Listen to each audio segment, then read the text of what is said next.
So life, liberty, and land. These were natural or inalienable rights that Thomas Jefferson borrowed from John Locke. And actually, in the first draft, we're used to life, liberty, and the pursuit of happiness. You're all, well familiar with the terms. It started out in Europe as life, liberty, and land. And Europe is also where we took that term landlord, an evolution of the fiefdoms of old.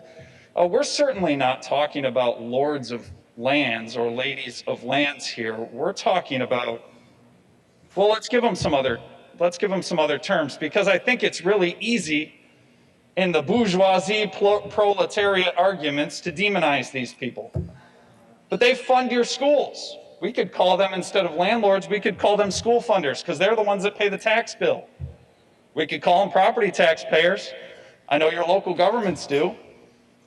We could call them housing providers. We could call them New York's capital investors, because these are people who are essentially buying a bond for the government. They're bonding it right to the ground, and they're saying, I will pay property taxes every single year. This is my agreement with you, and I'll provide this housing for New York State constituents. We could call them lawful contractees. We could call them victims denied due process. We could call them victims of theft throughout this pandemic. So I couldn't help but hear, Mr. Speaker, in the last few minutes of debate.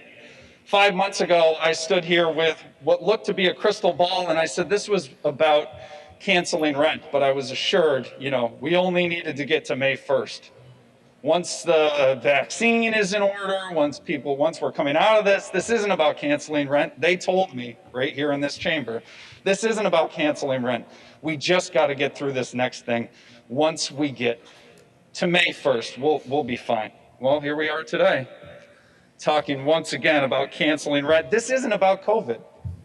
And I'm worried, because I've heard a lot of the rhetoric throughout this chamber, and I think there's a shift in mentality where these landlords, well, let me share a quote for the good of the body, Mr. Speaker. The theory of the communists may be summed up in one single sentence: abolition of private property.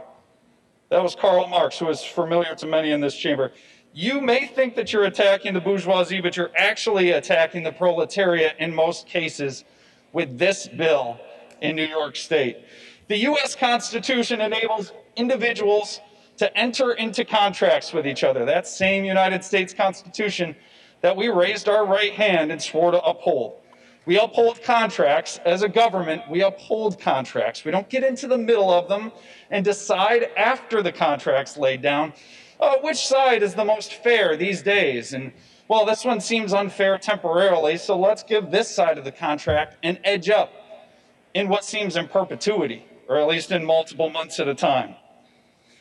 Here's another one that I enjoy before I close, Mr. Speaker, and that is: communism is not love.